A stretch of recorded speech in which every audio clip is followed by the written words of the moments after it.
Maqaa kan ilmaa kan hafuura qulqulluu waaqa tokkotti ni amannaa. Amiin. Kabajamtootaa fi jaallatamtoota maatiiwwan waaqayyoon kan jaallattan waaqayyos keessin jaallatu. Hordoftoota chaayinaalee dhangaa lubbuun dhumti keessan bakkaaf lafa jirtanitti akkam jirtu. Araarsummaan haadha keenyaa qulqulleettii dubaroo maaramii eegumsi ergamootaa kadhannaan qulqullootaa hunduma keenya faanaa ta'u bara baraan amiin. Guyyaa har'aa kana akka fedhaaf jaalala waaqayyootti gaa'ela dursaa wantoota namarraa eegamuu fi dirqama namni tokko gaa'ela isaa raawwachuudhaan dursa kan inni beekuu qabu kutaa lammaffaa qabadhee isinii dhiyaadheen jira.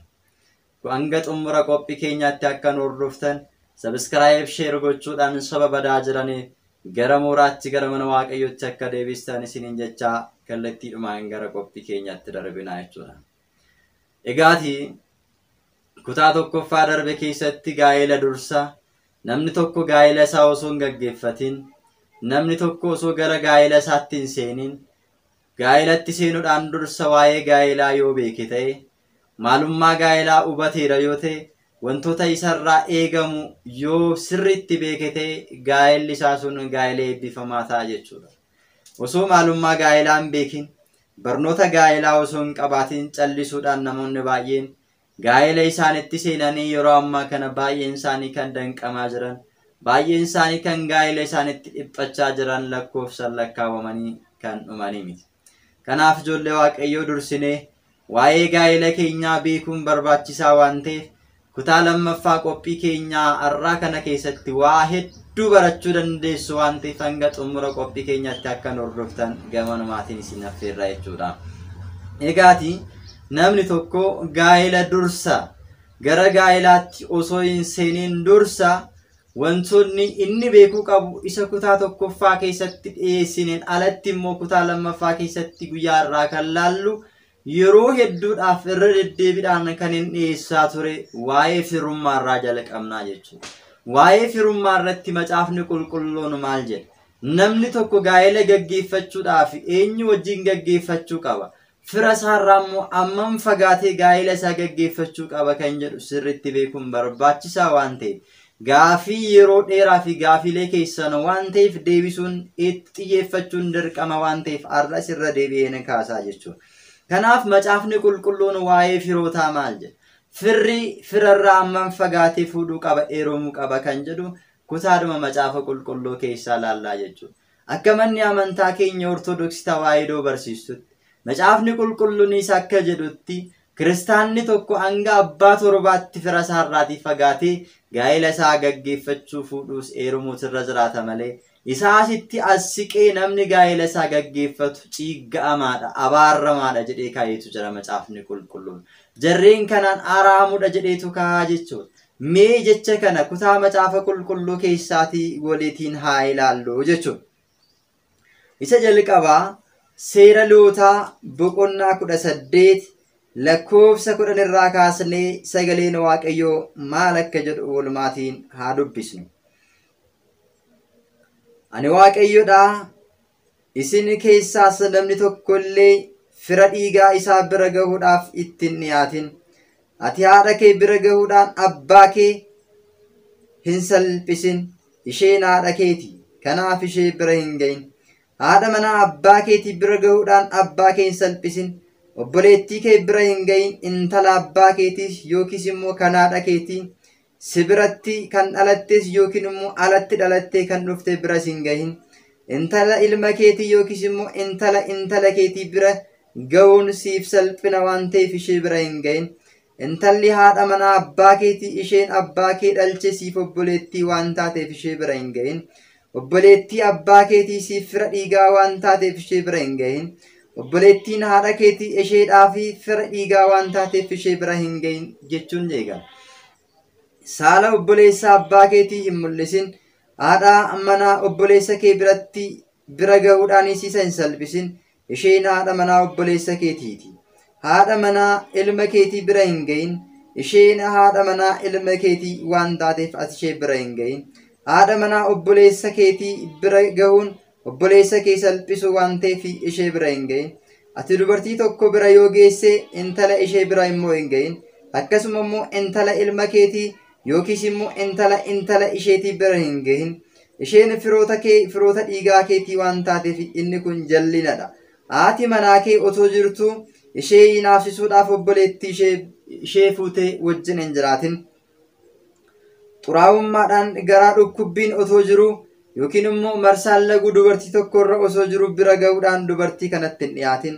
Haadha manaa nama biraa bira hin gahin isheedhaa wajjinis immoo of hin xureessin. Ani Waaqayyoodha. Ati ijoollee kee keessaa tokkollee siifi waaqa tolfamaadhaaf aarsaa dhiyeessuudhaaf ibiddatti darbattee hin kennin jedhee kaa'eesu jira jechuudha. Seera Lootaa boqonnaa 18 lakkoofsa 6 jalqabne gaafa dubbisnu akkana nuun jedha. Egaatii gaafa wasiin gaafachaa jirtan as keessa jira. Mee kutaa macaafa qulqulluu adda biraas immoo itti daballee waliitiin haa ilaallu jechuudha ijoollee Waaqayyoo. Waaqayyoon guutummaatti akkas nuun jedhaa jechuudha. Amma seera Lootaa boqonnaa 20 lakkoofsa 10 irraa kaasnee ammas gadi sinnee ilaallaa jechuudha. Namni tokko haadha manaa nama biraa haadha manaa ollaa isaa wajjin yoo ijje yookiin immoo isheenis isa wajjin yoo ijjite lamaan isaaniiyyuu ajjeefamanii jedha. Namni haadha manaa abbaa isaatii bira ga'u qullaa abbaa isaatii mul'isuu isaati waan ta'eef lamaan isaaniiyyuu shakkii tokko malee ajjeefamanii jedha.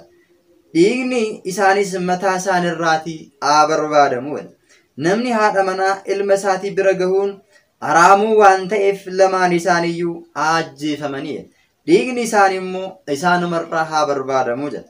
Namni tokko akka nama dubartii bira gahuutti dhiira bira yoo ga'e isaan lamaaniyyuu abaaramoo waan ta'aniif shakkii tokko malee ajjeefamanii.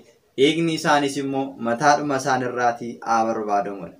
Namni tokko dubartii tokko haadha isaa yoo fuudhe kun wanta jallaadha. Jallinni tokko illee isaan gidduutti akka hin argamnetti inni dubartoonni lamaanuus ibiddaatiin haa gubamani jedhee barreessee jira. Namni tokko akka nama dubartii bira ga'utti horii bira yoo ga'e mamii tokko malee ajjeefamudha. Horii sanas ajjeesaadha. Akka dubartii dhiira bira geessutti dubartiin tokko horii bira ga'uudhaaf yoo itti dhiyaatte dubartittiinis horiin isaa ajjeefamu dhiigni isaanii mataadhuma isaanirraa barbaadamudha. Namni tokko obboleettii intala abbaa isaatii yookiis immoo intala haadha isaa fuudhuun wal bira ga'uun isaaniif dubbii yillaasisaa ciggaasisaadha. Kanaaf isaan ija saba duraatii haa balleeffamanii inni obboleettii isaa waan salphiseef yakka isaa haa baattatu jedha.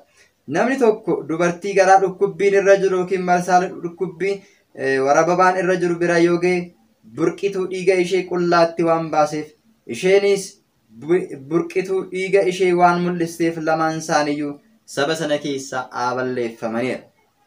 Ati obboleettii haadha keetii yookiis immoo obboleettii abbaa keetii bira hin gahin namni kana godhu aantii isaa salphisuu isaati yookiin fira isaa salphisuu isaati. Isaan kun yakka isaanii haa baattataniidha.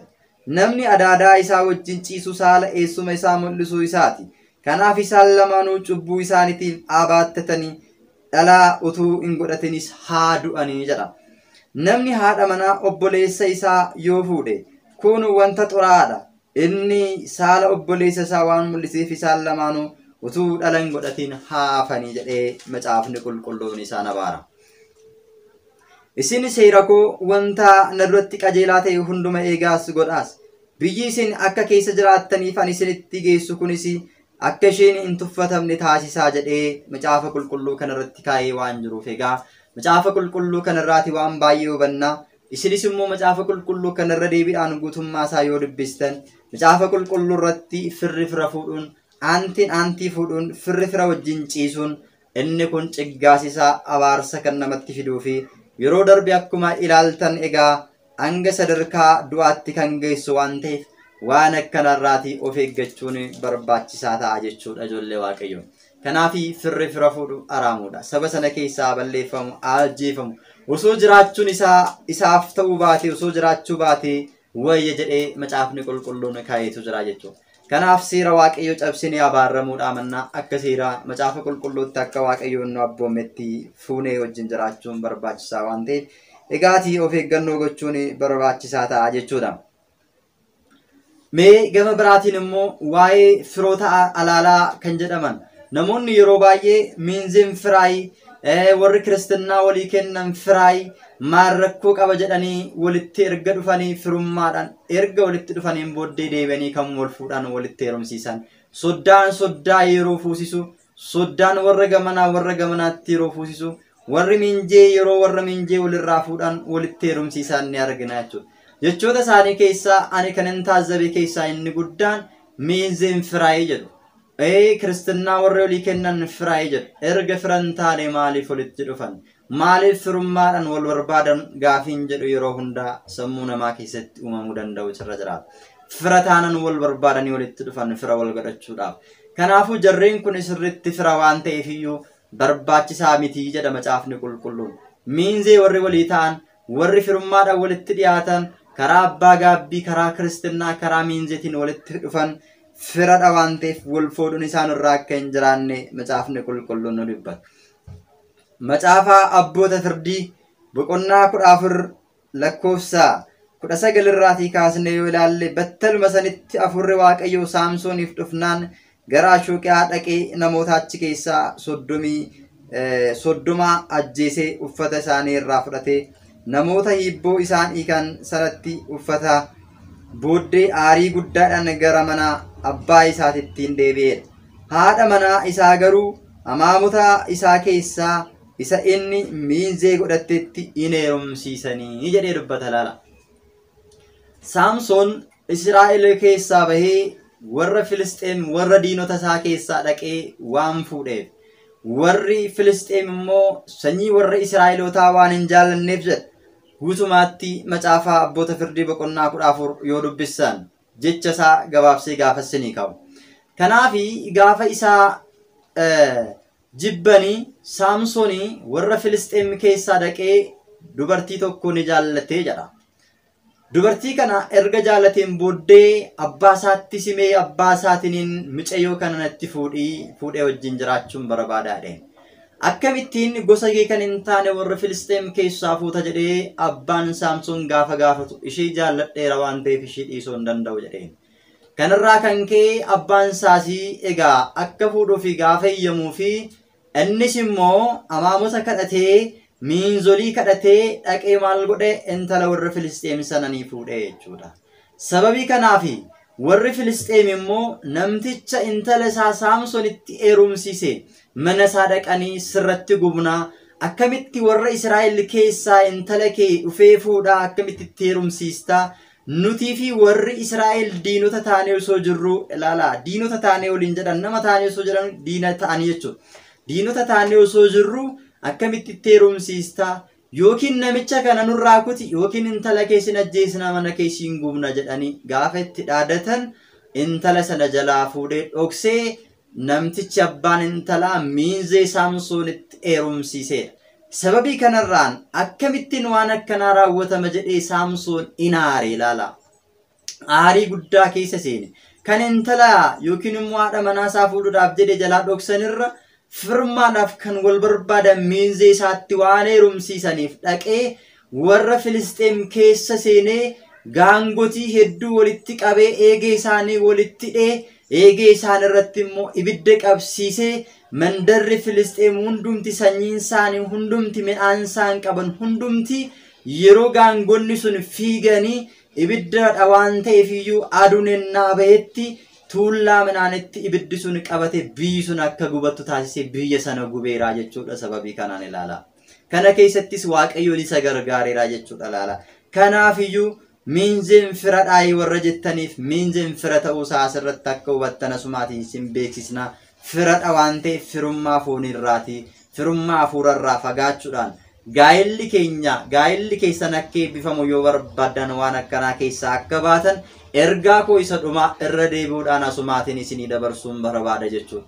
Sababiinsa yeroo dheeraadhaaf waa'ee firummaa irratti isin barsiisee sagalee waaqayyoo imaanaa waaqayyo natti kenne isinitti dabarsee waanan gochuudhaa qabu hunda ergan godheetiin booddee isinis karaa keessaa dhuftanii gaaffii hedduu waan gaafattaniif an intala daadaa intala fira kiyyaa wajjin yoom gaa'ela raawwadhe rakkoo qabaa kan jettan ilma miinzee obboleessa kiyyaa yookiin haadha manaa obboleessa kiyyaa wajjin yoom raawwadhe kunoo firadhaa kan jettan osoo beektan irra deebitanii osoo isinitti himamu kan dhagahuu dadhabdan waan jirtaniif yeroo dhumaadhaaf imaanaa natti kenname sabni koo barumsa dhabuudhaan badeera sagalee waaqayyo isa jedhu ofirraa baasuudhaaf kunoo dhageessaniittu yeroo lama sadi dhageessaniittu macaafni qulqulluunis akkas jedha namni tokko jedha waa balleessee badiisaarraa akka deebi'uu fi al tokkicha itti himi jedha yoo dide ammas al tokko deebi'iitii hiriyoota isaa qabadhuutii itti himi yoo dide jaarsolii biyyaa yookiin immoo mana qulqullummaatti salaadhu mana qulqullummaas dhaga'uu yoo dide akka araamutti irraa bayitii dhiisii gatii cubbuu isaa fudhatee ofumaaf kufaa jedhee kaayetu jira waan ta'eef cubbuu keessaniin cubbuu keenyan akka hin kufneef sagaleen waaqayyo nutti dubbatee jira waan nurraa barbaachisu isinitti himnee jirra waan ta'eef gaa'ela dursa warri gaa'ela hin godhanne jireenya akkasitti akka hin seenne of eeggannoo akka gootan warreen gaa'ela keessa waan akkasitiin jirtan immoo miidhaansaa akkana akka ta'e fi miidhaansaa guddaa akka ta'e hubattanii filannoo mataa keessanii akka raawwattan isinitti dubbannaa jechuudha. Lubbuun keenya nu harka jira. Ajjeesuudhaafis fudhachuudhaafis jiraachisuudhaafis kan danda'u nudha waan ta'eef waaqayyoon lubbuun keenya waaqayyo harka jira. Lubbuu waaqayyo harka jirtu immoo waaqayyo bira jiraachisuuf waaqayyo harka jiraachisuuf waaqayyo jalaa baasnee daabiloos wajjin jiraachisuun filannoo keenyadha jechuudha. Tole jennee waan waaqayyo nuun jedhe yoo jiitti ne raawwanne lubbuun keenya waaqayyo nu bira jiraatti waaqayyo wajjin jiraatti. Lakki jennee ajaja waaqayyo jalaa yoo baane akkuma Addaam fi waan waggaa 5,500 garbummaadhaan dhiitamanii siyoolii keessa jiraachaa turan immoo siyoolii keessa jiraatti jechuudha. Kanaafiyyuu bishaanis kunooti ibiddis kunooti kan barbaadan harka kaa'aa jedhee filannoo nu kenneera waan ta'eef filannoo mataa keessanii asirra dhaabbattanii akka murteeffattan isiniin jennaa gara kutaa lammaffaatti darban. Inni biraan egaa namni tokko gaa'ela godhachuudhaan dursa maaltu isarraa eegama? Gaa'ela isaa ijaarrachuudhaan dursa maaltu isarraa eegama kan jedhu yoo laalle immoo gaa'ela godhachuudhaan dursa kaadhimachuutu isarraa eegama jechuudha. Kaadhimachuu jechi jedhu kun egaa kutaa macaafa qulqulluu keessaatii kan fudhatamedha. Qulqulluun Phaawulos namni tokko fuudha gaheera. Kaadhima isaa fuudhuu dhiisuun isaa akka waan ishee irratti daba hojjetee yoo itti fakkaate garuu fuudhuu dhiisuun hin oolu erga ta'ee akkuma dura jaalate sanitti walaa fuudhani jedhee tokkoffaa Qorontos boqonnaa 7:36 irratti kaayetu jira jechuudha. Namni tokko fakkeenyaaf fuudhuudhaaf haadha manaasaa booddee akka taate wajjin jiraatuuf ni kaadhimataa jechuudha. Kana jechuun ani sin fuudhaa ati natti heerumi qalabatii wajjin godhannee jireenya wajjin gaggeeffannee jiraanna jedhee namni tokko haadha manaasaa kan isaaf ta'uu dandeessu nama tokko hin kaadhimataa jechuudha. Erga kaadhimateen booddee immoo egaa yeroodhaan booddee amala ishii ilaalee waan hundumayyuu ilaalaa waan hundumayyuu jireenya ishii keessatti jireenya kiristaanummaa ishii ilaalaa jechuudha. Namni kun hin kaadhimate malee dabarratti hin hojjenne hojii sagaagalummaa wajjin hin raawwanne wajjin hin ciisne jechuudha. Garuu yoo amalli ishii ittiin tolle ta'e adeemsi ishii ittiin tolle yoo ta'e adeemsi nama sanaa kiristaanummaan amantaan nama sanaa akka namichi barbaadutti hin ta'u yoo ta'e dhiisuu hin danda'a jedhee Phaawulos kaa'eeraa jechuudha. Garuu immoo erga kaadhimatee fuudhuun isaan oolu yoo ta'e isheedhuma kaadhimate sana haa fuudhu jedhee dursa fuudhuu keenyan dursa gara gaa'ilaatti galuu keenyan dursa kaadhimachuun akka nurra jiraatu kaa'ee jira. Faayidaan kaadhimachuu maali jettanii yoo gaafattanii faayidaan kaadhimachuu waan guddaa of keessaa qaba. Fakkeenyaaf yeroo ammaa kana yoo laaltan kaadhimachuun waan hin jirreef jireenyi gaa'ela mucaa namaa baay'ee isaa hin boora. Namoonni osoo amala isaanii waliin qoratiin jireenyi isaanii maal akka fakkaatuu fi baakgiraawundii isaanii kaleessaa seenaa isaanii kaleessaa osoo hin gaafatin fedha jaalalaa foonitiin qabamanii dafanii gaa'ela keessa galuu jechuudha. Erga gaa'ela keessa galanii dursa waliin qoranne waan ta'eef iyyuu seenaa nama sanaa booddeetti deebi'anii gaafa dhaggeeffatanii fi argan kana qofa osoo hin ta'in akka gaafa duraa itti dhufe jaalate sana yoo isheedhaaf ta'uu dide yoo inni immoo isheenis immoo isaaf ta'uu didde gaa'ela isaanii kan diigan baay'ee isaanii jiru. Gaa'ela ijaaranii kan diigan baay'ee isaanii jiru jechuudha. Kaadhimachuun garuu isa kanarraatii bilisa nu taasisaa jechuudha. Kaadhimachuu jechuun walitti dhufanii fedha foonii wal gaafachuu yookiin immoo wajjin jiraachuu osoo hin taane kaadhimachuu jechuun gaa'ela dursa innis mana warra isaa isheenis mana warra ishii teessee waa'ee amala walii kan itti wal qoratan waa'ee jireenya olii amala baakgiraawundii olii yeroo waliif kennanii hanga gaa'ela isaanii gaanitti amala ofii fi jireenya ofii kan itti wal qoratanii fi kan itti wal gorsan kan karoora itti baafatan waan ta'eef karoora sana keessatti wanti humnaa olii isaa adeemsisuu hin dandeenye gaa'ela sanaaf isaan mudata taanan osoo maa walirratti raawwatiin dhiisuu hin danda'u jechuudha. Garuu immoo walaxannaatanii wal qoratanii waliif ta'uu taanaan jireenya sana itti fufuu akka danda'an erga fuudhuun hin oolle ishuma kaadhimate sana haa fuudhu jedhee macaafa qulqulluu irratti dubbatee waan jiruuf faayidaa guddaa qaba jechuudha kaadhimachuun.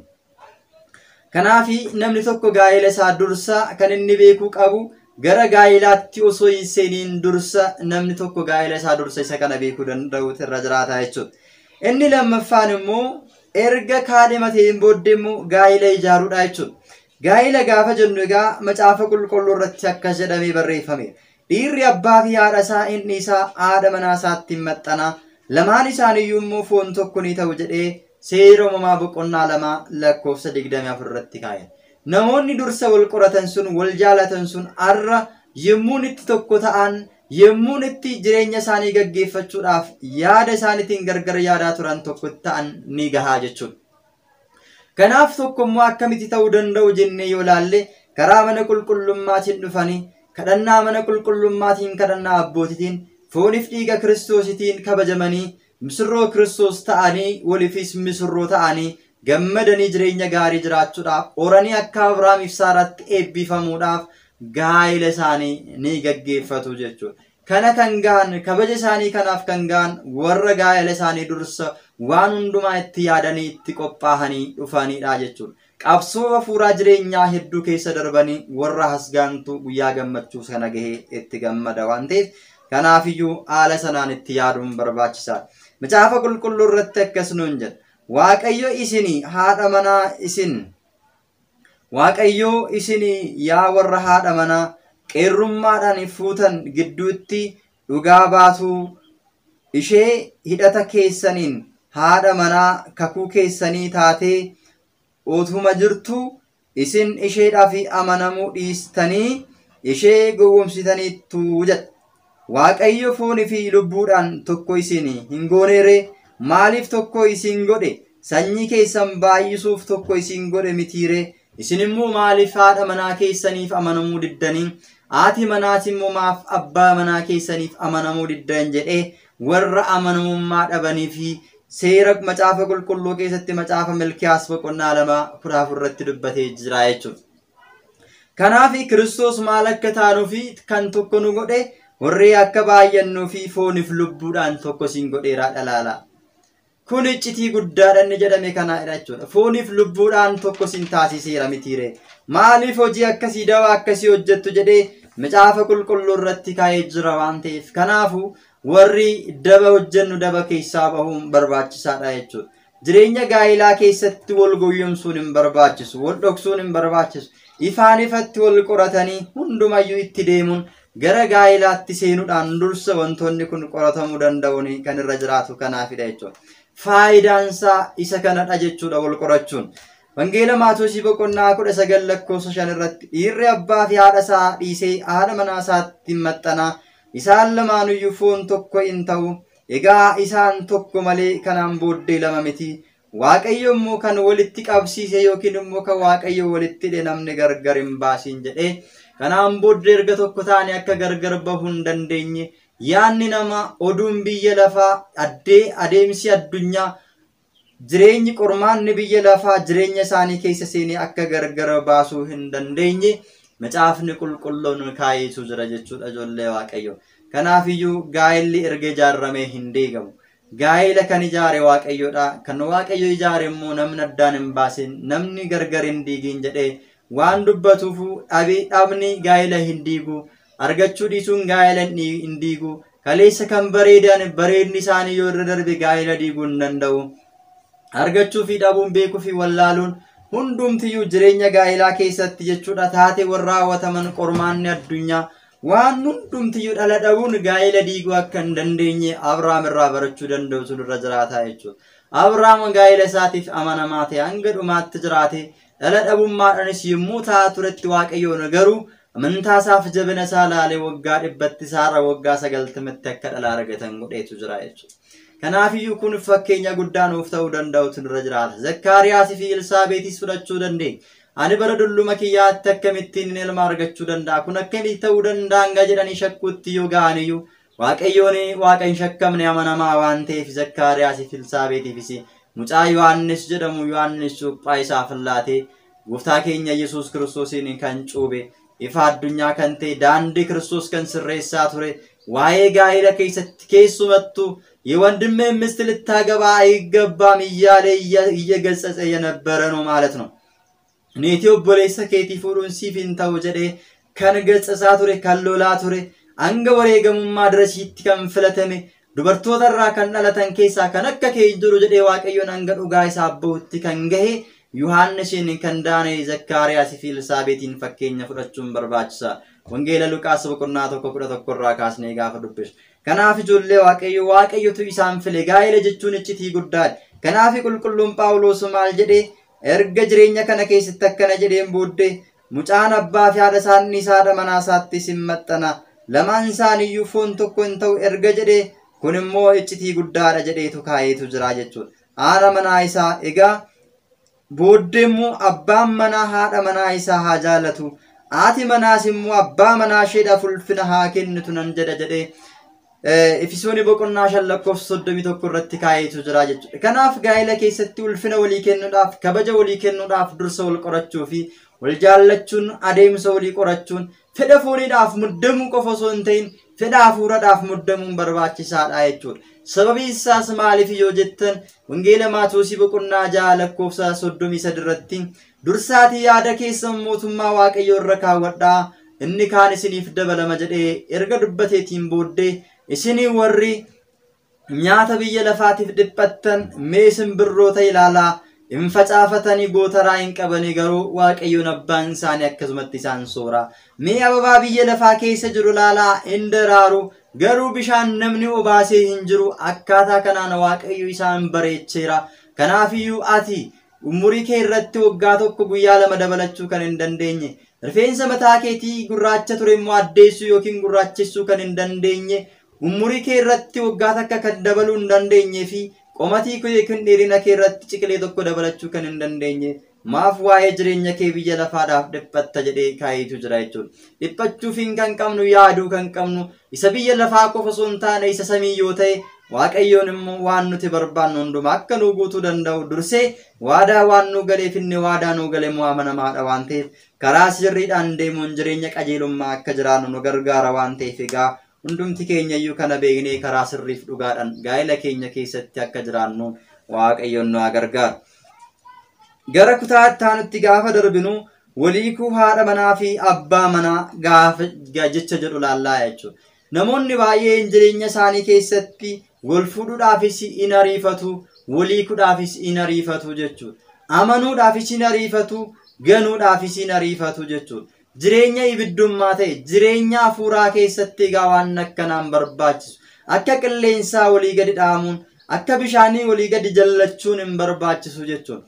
Gamaa gamana utaaluun egaatii dubartii waa lama yaadduu tokkoyyuu argattu isa lafaan fuudhatti nookaa nama bu'aa akkuma jedhanii mammaakamu jireenya keenya keessatti waa tokkicha qabannee filannoo keenya tokko taasifachuun murteessaadha jechuudha. Hin fuudhu jennaan fuudhuu dhiisuudha. Akkuma qulqulluun Phaawulos jedhee yoo dandeessan akka kootti jiraadhaa yoo dadhabdan garuu fuudhaa seerumaas nan jedha malee fedhii foonitiin gubadhaa isiniin hin jedhu jedhee seera kana akkuma kaayee jiru filannoo filachuun nurra jiraata. Hin fuuna taanaan eeyyama Waaqayyootiin fuudhuudha.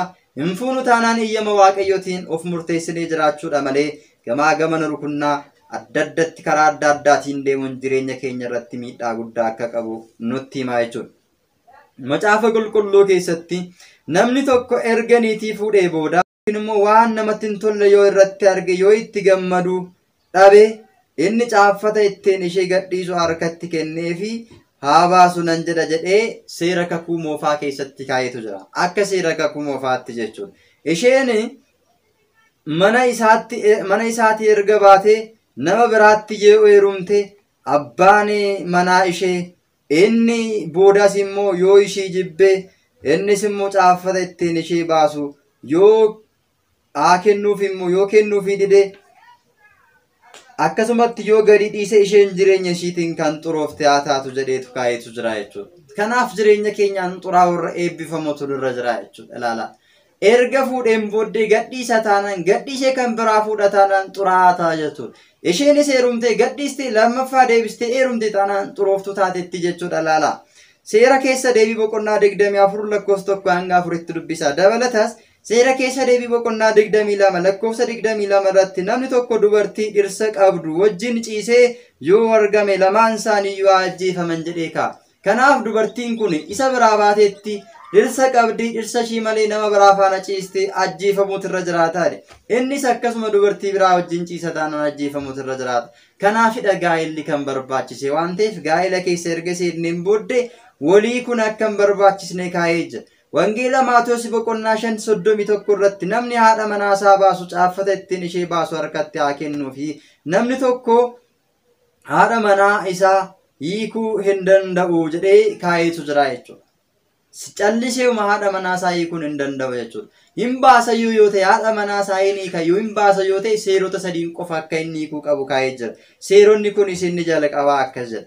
Amantaadhaan yoo gargar ta'an qofa waan ittiin ishee baasu hunda qabeenya ishii qoodee fi hiree fi baasa jechuudha. Yoo maal ta'e seera kanaan yoo ta'e qofa jechuudha. Seerota sadantu jiru. Seerota sadan kanaan dirqama seerota kana sadaniin alaa bahuun qaban waan ta'e. Yoo seerota kana keessatti seerota sadan kana keessatti waa isaan mudatu keessaa fakkeenyaaf amantaadhaan yoo gargar ta'an caaffata ittiin ishee baasu kennee fi qabeenya ishii kennee fi ishii gaggeessuu qaba. Lammaffaa Qorontos boqonnaa 6:14 irratti warra hin amanne wajjin walitti hidhatinaa qajeelummaa fi jallinni maal wajjin hin qabu ifniif dukkanni tokkummaa maalii qabu Kiristoosii fi seexanni akkamitti walii galu inni amanee fi inni hin amanne akkamittiin qodaa waliin qabachuu danda'u wajjin jiraachuu danda'u jedhee dubbatee waan jiruuf fakkeenyaa fi namni gargar ta'e amantaadhaan gargar ta'e tokko haadha manaa isaa baasuu barbaade caaffata ittiin baasu kennee fi baasuu danda'a jechuudha. Kana gaafa jennu jalqaba erga gaafa walitti dhufan osoo amantaan isaanii gargar ta'e jiru beekanii yoo walitti dhufan wal diigu jechuu miti jechuudha. Amantaa tokko qabaatanii karaa sirriidhaan wal qabatanii amantaa tokko osoo amanaa jiranu inni yoo amantaa biraa jijjiirrate ishiin hiikuu dandeessi. Yoo ishiin immoo amantaa biraa jijjiirratte hiikuu danda'a. Gorsee erga gorfamanii deebuu didaniin boodadha jechuudha. Kanaaf qotiyyoo fi harree walitti camaddee walitti hin qotin waliin fakkaatan waan jedhuuf seera keessa deebii boqonnaa 22:10 irratti kanaafuu jarree waliin fakkaatan amantaadha waliin fakkaatan walii galuu hin danda'an waan ta'eef kana qofaanii jechuudha kan inni hiikuu danda'u yookiin immoo isheenis hiikuu dandeessu abbaa manaa ishee. Isumayyuu immoo caaffata ittiin hiikuu walii kennuun barbaachisaadha jedheetu kaa'ee jira jechuudha. Inni lammaffaan immoo sababii ijjaatiin jechuudha. Wangeela Maatiyos boqonnaa 5:31 irratti namni haadha manaa isaa baasu caaffata ittiin ishee baasu haa kennuuf erga jedhee dhuguman isiniin jedha yoo ishiin ejjite malee namni haadha manaa isaa baasu akka ishiin ejjitu hin godha. Namni dubartii gadhiifamtee fuudhus immoo ijjeera jedhama jedha. Kanaafiyyuu dubartii kan baasuu danda'u yoo ishiin ejjite ijjiimmaa ishiirraas immoo yoo ishiin deebuu didde lakkii deebii jedhamtee gaabbii gadi jedhamtee yoo deebuu didde qofa kan inni ishee hiikuu danda'u. Innis immoo isheenis immoo akkasuma abbaan manaa ishee kan ejju qofa yoo ta'e deebii jedhamee gorfamees yoo dide qofa hiikuu dandeessi malee hiikuu hin danda'u. Inumaatuyyuu namni dubartii gadi dhiifamte fuudheyyuu ijjeera. Namni abbaa manaa gadi dhiifame fuudheyyuu ijjeera jedhamee kaa'eetu jira waan ta'eefiyyuu egaa seera kanaan qofadha jechuudha. Wangeela Maatiyos boqonnaa 19 lakkoofsa 9 irratti yoo ishiin ejjite malee namni haadha manaasaa baasee kan biraa fuudhu inni immoo ijjeera jedhamee kaa'eetu jira jechuudha. Isheenis akkasuma yoo inni ijje malee namni haadha abbaa manaa ishii hiiktee haadha manaa abbaa manaa biraatti kan heerumtu taanaan ejjite jedhamtee akka kaa'amu kaa'eetu jira. Macaafa fakkeenyaa boqonnaa 19 lakkoofsa 13 irratti haati manaa qocholtuun akka mana yeroo hunda dhimmistuuti jedhee waan kaa'uuf gorsa dabalataa asirratti kaa'a. Kanaaf egaa yeroo hunda wal qocholuudhaan ciqiciqiidhaan jiraataniidhaaf qofa jireenya isaanii gaa'ela isaanii hiikuu akka hin qabnellee kaa'a. Kanaafiyyuu haadha manaa isaatiin hin caqacaqin obsa qabaadhu jedhellee kaa'a.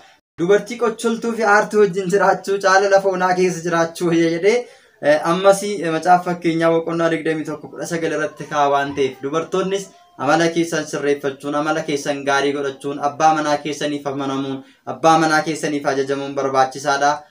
abaati manaas abbaan manaas immoo haadha manaa keessan jaallachuun ishee kabajuun barbaachisaa ta'a jechuudha. Sadaffaan immoo sababiin inni ittiin ishee yookiin immoo inni isheen ittiin isa hiiktu keessaa sababii du'aatiin. Roomee boqonnaa 7 lakkoofsa 3 irratti dubartiin abbaan manaa irraa du'e seera sanarraatii hiikamteetti waan ta'eef dhiira kan biraatti yoo heerumuu barbaadde ijjiteettiin jedhamtu jedha.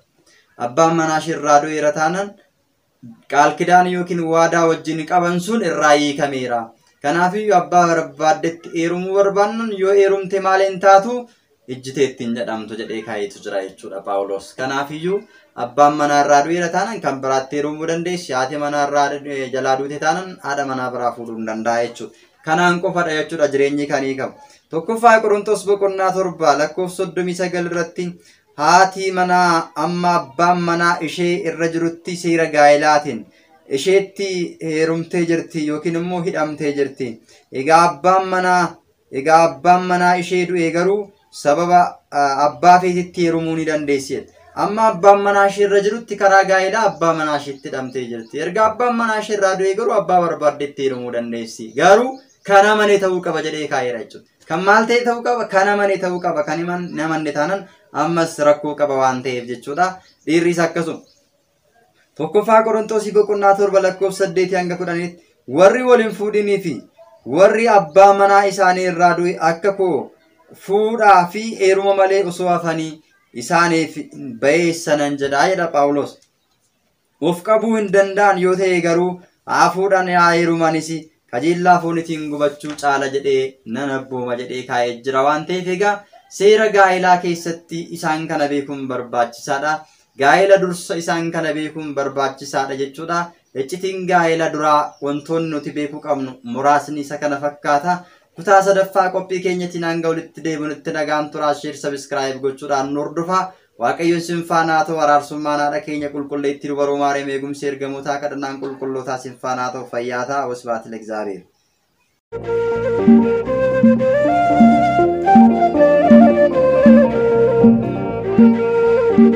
Thank you.